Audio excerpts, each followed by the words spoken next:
안녕하세요. 저 오늘 디딤 영상 5단원, 그러니까 이번 두 번째 단원의 다섯 번째 중단원 개항 이후 경제와 사회 문화의 변동 중에서 여전히 우리는 개항을 공부하고 있습니다. 개항 이후의 경제에 대해서 공부하고 있습니다. 그래서 경제가 어떻게 변화하였으며 우리가 지난 시간에는 이 경제 부분에서 열강이 우리나라의 경제를 어떻게 침략했고 우리는 어떠한 피해를 입었는가에 대해서 배웠어요. 그래서 우리가 일본과 개항한 이후에 거류지서 무역은 어떤 식으로 진행이 됐으며 조청상민 수륙무역 장정을 체결한 이후에 내지무역이 어떻게 진행이 됐으며 이 청과 일본의 갈등이 청일전쟁으로 이루어졌고 청일전쟁 이후에 러시아 아관파천이 발생하고 러시아의 이권 침탈이 가속화되면서 사실상 최애국 대우로 인해 모든 국가들, 열강들에게 우리의 이권이 되게 빠르게 침탈이 됐다라는 내용 배웠었고, 그다음에 러일 전쟁 이후에 일본의 경제 침략 그리고 우리나라를 자국의 경제에 예속화하기 위해서 화폐 정리 사업이라는 등 이런 것들이 진행이 됐다라는 걸 우리가 배웠죠. 그럼 우리가 두 번째로 배울 내용은 뭐냐? 이러한 침략에 우리가 그럼 손 놓고 있었을 것이냐? 그렇지 않다라는 거죠. 우리가 경제적으로 나라를 구하기 위해 우리는 어떠한 노력을 했는가를 보도록 하겠습니다. 자, 시기별로 쭉쭉쭉 보시도록 하겠습니다. 교과서는 141페이지부터 143페이지까지의 내용입니다. 자, 보도록 할게요. 자, 먼저 개항 이후에 외국 상인이 국내 시장에 침투를 하면서 특히 내지 통상을 하면서 자, 그 이전에도 거류지 무역 때도 우리가 미면 교환 체제로 사실상 수공업이 타격을 입기는 했지만 그래도 우리나라 상인들이 중개 무역을 통해서 부를 축적할 수 있었어요. 그러나 우리가 청과 조청 상민 수륙 무역 장정을 체결한 이후에 최애국 대우로 일본이나 기타 다른 국가들이 내지 무역이 가능하게 되면서 조선 상인이 타격을 입었다라고 했죠. 그리고 우리도 이제 외국 상인들이 국내로 들어오게 되는 이런 무역 활동이 이루어지게 되면서 이러한 무역 활동을 어떻게 관리해야 될까? 이 필요성을 정부도 느끼게 됩니다. 그러면서 정부와 상인들이 주체가 둘이죠? 정부와 상인들이 이러한 상황에 어떻게 대응해야 할 것인가? 나름의 노력을 하게 되는데요. 먼저 정부는요. 조일통상 장정을 체결하게 됩니다. 이것도 정부의 노력이죠. 그 이전에 강화도 조약에서는 사실상 무관세, 무한세, 곡식 유출에 대한 얘기가 전혀 없었기 때문에 우리가 너무 힘들었어. 그래서 이것을 보완하기 위해 조약을 개정을 하게 되는데 거기에 우리가 관세권을 설정을 하게 되고요.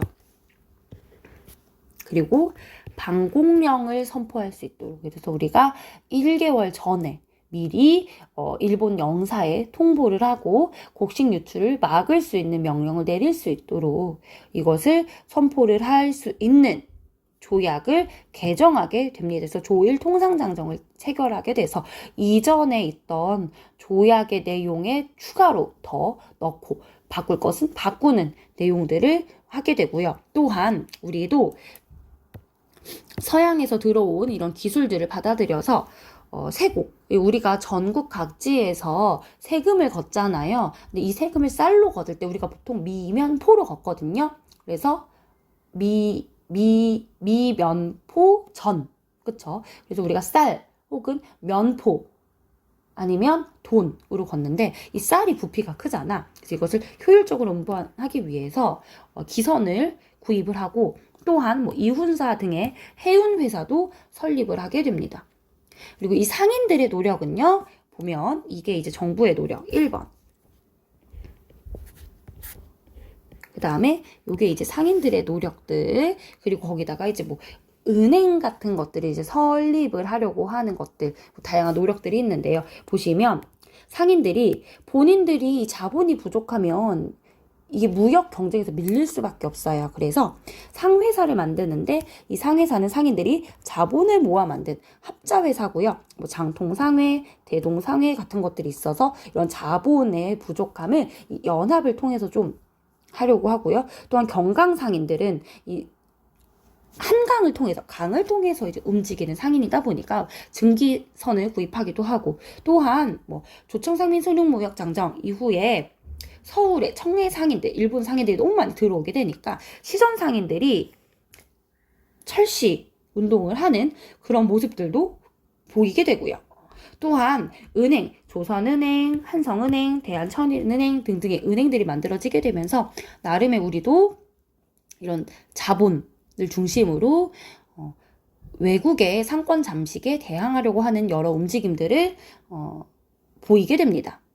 게다가 이건 첫 번째 상권에 대한 문제고요. 두 번째, 우리가 곡식 유출이 정말 심각하다고 얘기했잖아요. 그래서 곡식의 가격이 폭등하고 거기다 흉년까지 닥치면서 너무 농민들이 그리고 민중들이 힘들게 됐는데요. 그래서 우리가 이러한 문제를 막기 위해서 조일통상장정에 근거해서 지방관이 방공령을 내리게 되는데 이제 문제는 뭐냐면 이 조일통상장정에는 1개월 전에 미리 통보를 해야 된다라고 하는데 이것을 위반했다라고 하는 것을 구실로 해서 일본이 막 이거를 방공령을 다시 철회하게 하고 오히려 배상금을 내라라는 식으로 요구를 하면서 이 방공령이 제대로 이루어지지 않게 되고요.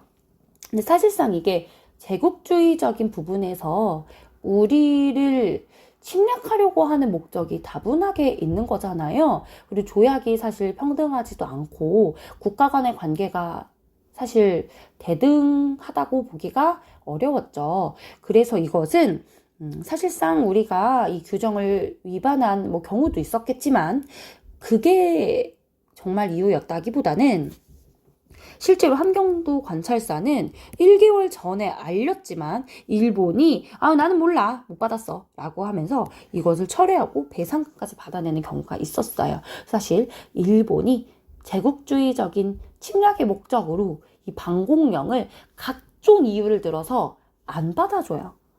그래서 결국 일본은 자신들의 목적을 이뤄내게 되고요. 우리는 이것에 속수무책으로 당하게 되는 이러한 좀 어려움이 있었다. 그래도 우리는 나름대로 방공령을 실시해서 이런 일본의 미면 교환 체제로 인한 우리의 어려움을 막아내려고 노력을 했다라는 거 기억을 하시면 되겠고요. 또한 상권, 이권을 수호하기 위해서 독립협회 같은 경우는 만민공동회에서 이권 수호 운동을 전개한데 러시아의 이권 요구를 저지하려고 해서 군사재정 고문을 퇴출하려고 하는 이러한 모습도 보였고 한러은행도 폐쇄시키고 저령도를 조치하려고 하는 요구도 저지를 시키게 되고요. 프랑스 동일 등의 광산 채굴권을 달라라고 하는 요구도 다 철회를 시키게 됩니다. 또한 황무지 개간권 우리가 앞서서 배웠죠. 일본이 이런 것들을 요구했다. 이걸 보안회가 철회를 시킵니다. 그리고 이 과정에서 정부의 고관들 그리고 이제 기타 지식인들이 농광회사를 만들어서요. 일본의 토지 침탈 시도에 맞서서 저항하면서 황무지 개간권을 반대하고 우리의 영토 주권을 지키려고 하는 노력, 보안의 농광회사 기억하시면 되겠고요. 그래서 단체가 독립협회 단체를 밑줄 지어 독립협회, 보안회, 농광회사 같은 것들이 있죠. 그리고 상권을 수호하기 위해서 어떤 단체들이 만들어지냐면 황국중앙총상회가 만들어지게 되는데 이것은 한성의 시전상인들이 설립을 한 거고 특히 이제 서울에 청과 일본의 상인들이 들어오게 되면서 이것을 우리의 상권을 보호하고 외국 상인이 혹시라도 불법 행위를 하면 이들이 다 영사재판권이 있어서 우리나라가 적극적으로 대응을 못하잖아. 근데 그런 것들을 규탄하는 이러한 활동을 하게 되는 단체가 한국중앙총상회다라고 보시면 되겠습니다. 여기서 상회라고 써있잖아. 상인들의 단체라는 거죠. 그리고 통감부 설치 이후에 일본이 막 차관을 제공을 함으로써 우리나라를 경제적으로 애속하려고 했다고 했잖아요. 그래서 우리나라가 이런 국채를 갚자 어떻게 우리가 돈을 모아서 그래서요. 대구의 서상돈을 중심으로 시작이 됐고요. 또한 국채부상 기성회도 설립이 돼. 이게 서울에서 만들어졌나? 하여간 그래서 우리가 술도 좀 덜 마시고 담배도 좀 덜 피고 그리고 여성도 비녀와 가락지를 모아서 우리가 이 돈을 모아서 국가를 지키자. 그래서 여성의 참여도 엄청 두드러졌습니다. 또한 신문이었던 대한매일신보가 이걸 적극적으로 홍보를 해주고 알려줘서요. 이 운동이 전국적으로 확장이 되고 해외 동포도 참여를 하는데 우리가 이 나라빚을 갚으려고 노력을 하는데 통감부가 누구 좋으라고? 안 돼. 하면서 막 계속 탄압을 하고 대한매일신보에 주필이었던 양기탁을 구속을 하는 등 국채보상운동을 탄압을 함으로써 결국은 이러한 운동이 제대로 이루어지지 못하도록 해서 결국 성공하지 못하게 된다. 그래서 보시면 좀 줄일까요?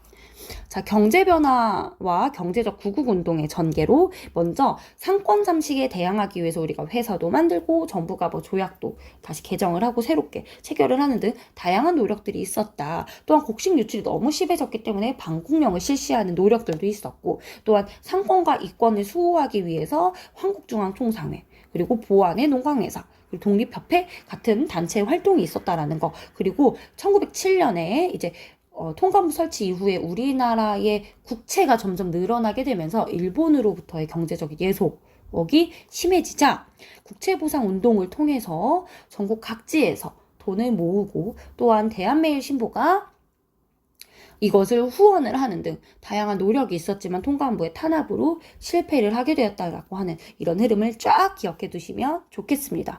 오늘 수업은 디딤은 여기까지 하고요. 수업 시간에 보도록 할게요. 안녕.